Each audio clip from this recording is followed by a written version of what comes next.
66 million साल पहले एक दिन ऐसा आया जब धरती ने अपनी सबसे बड़ी तबाही देखी और इस तबाही ने डायनासोर्स को हमेशा के लिए मिटा दिया।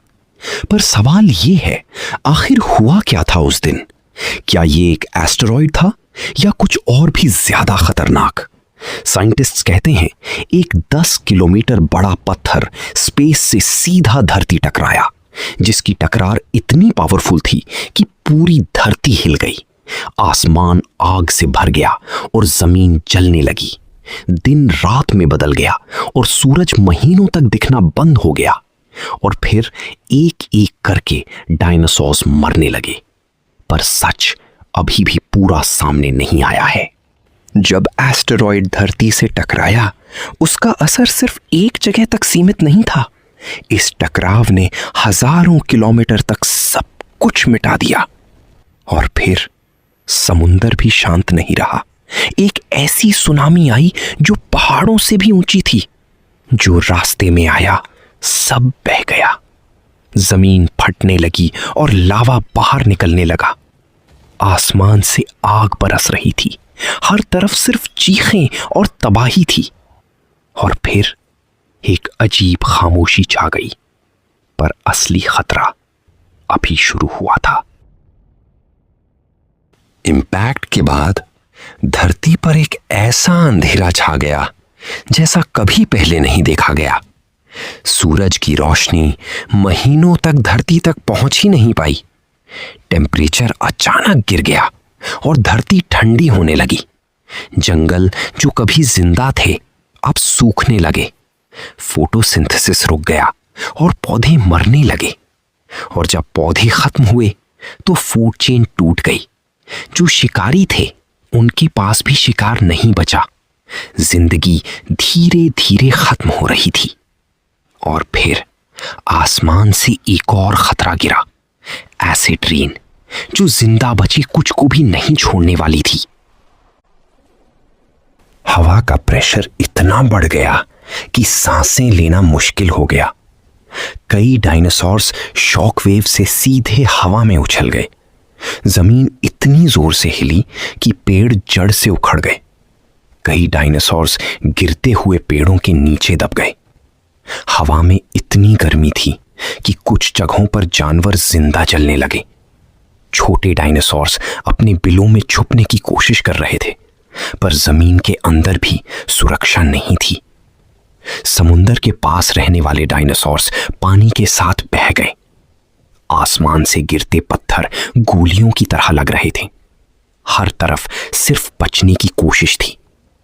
कुछ ने पानी में कूदकर जान बचाने की कोशिश की, पर पानी भी उबल रहा था। कुछ डायनासोर्स शॉक में हिल भी नहीं पा रहे थे। उनकी आंखों के सामने दुनिया खत्म हो रही थी। और फिर धूल और धुएं ने सब कुछ ढक लिया। दिखना बंद, सांस लेना मुश्किल। हर सेकंड एक नई मौत लेकर आ रहा था और कोई भी इससे बच नहीं पा रहा था। यह सिर्फ एक डिजास्टर नहीं था, यह एक कंप्लीट रीसेट था। और इसी के साथ डायनासोर्स का युग खत्म होने लगा। डायनासोर्स के खत्म होने के बाद धरती बिल्कुल खाली सी लगने लगी। लेकिन हर तबाही के बाद जिंदगी फिर से जन्म लेती है।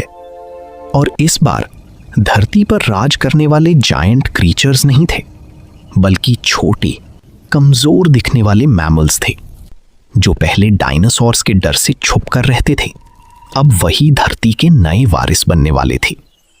साइंटिस्ट्स मानते हैं अगर डायनासोर्स जिंदा रहते तो शायद ह्यूमंस कभी एग्जिस्ट ही नहीं करते। मतलब हमारी एग्जिस्टेंस भी उस एस्टेरॉयड से जुड़ी हुई है। एक पत्थर ने सिर्फ डायनासोर्स को नहीं मारा, उसने फ्यूचर को जन्म दिया। सालों तक साइंटिस्ट्स को समझ ही नहीं आया कि डायनासोर्स अचानक कैसे गायब हो गए। फिर 1980 में एक शॉकिंग डिस्कवरी हुई। धरती की एक लेयर में इरिडियम नाम का रेयर एलिमेंट मिला। और ये एलिमेंट नॉर्मली अर्थ पर बहुत कम मिलता है, लेकिन एस्टेरॉइड्स में ये बहुत ज्यादा होता है।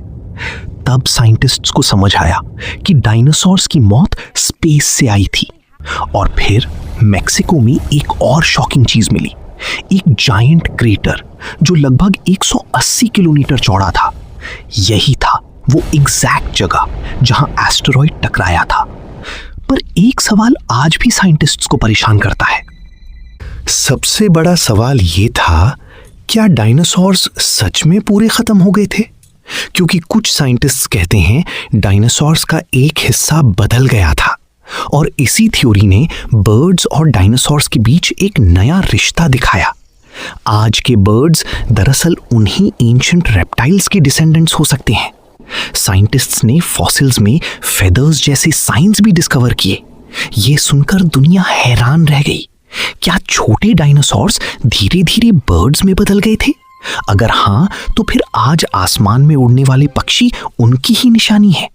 यानी डायनासोर्स पूरी तरह खत्म नहीं हुए, बस उनका रूप बदल गया।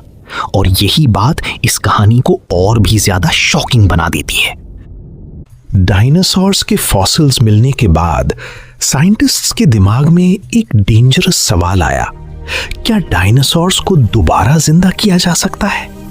और इसी सवाल ने डीएनए एक्सपेरिमेंट्स की शुरुआत की। साइंटिस्ट्स ने सोचा, अगर डायनासोर डीएनए मिल जाए तो शायद एक्सटिंक्ट क्रीचर्स को फिर से बनाया जा सकता है। हॉलीवुड ने भी इसी आइडिया पर एक मूवी बनाई जहां डायनासोर्स को दोबारा जिंदा दिखाया गया। लेकिन असली दुनिया में ये इतना आसान नहीं है, क्योंकि dinosaur DNA millions of years में ऑलमोस्ट डिस्ट्रॉय हो चुका है। पर कुछ साइंटिस्ट्स मानते हैं कि फ्यूचर में इम्पॉसिबल भी पॉसिबल हो सकता है। डायनासोर्स की कहानी सिर्फ पास्ट नहीं है, ये फ्यूचर की वार्निंग भी हो सकती है, क्योंकि स्पेस में आज भी हजारों एस्टेरॉइड्स घूम रहे हैं और साइंटिस्ट्स लगातार उन पर नजर रख रहे हैं, क्योंकि एक और इम्पैक्ट इंसानी सिविलाइजेशन को खत्म कर सकता है। लेकिन इस बार ह्यूमंस तैयारी कर रहे हैं। नासा जैसे ऑर्गेनाइजेशंस एस्टेरॉइड डिफेंस सिस्टम्स पर काम कर रहे हैं ताकि डायनासोर्स वाली गलती दोबारा रिपीट ना हो। पर एक सच आज भी डरा देता है, नेचर के सामने दुनिया की सबसे पावरफुल स्पीशीज भी कमजोर हो सकती है।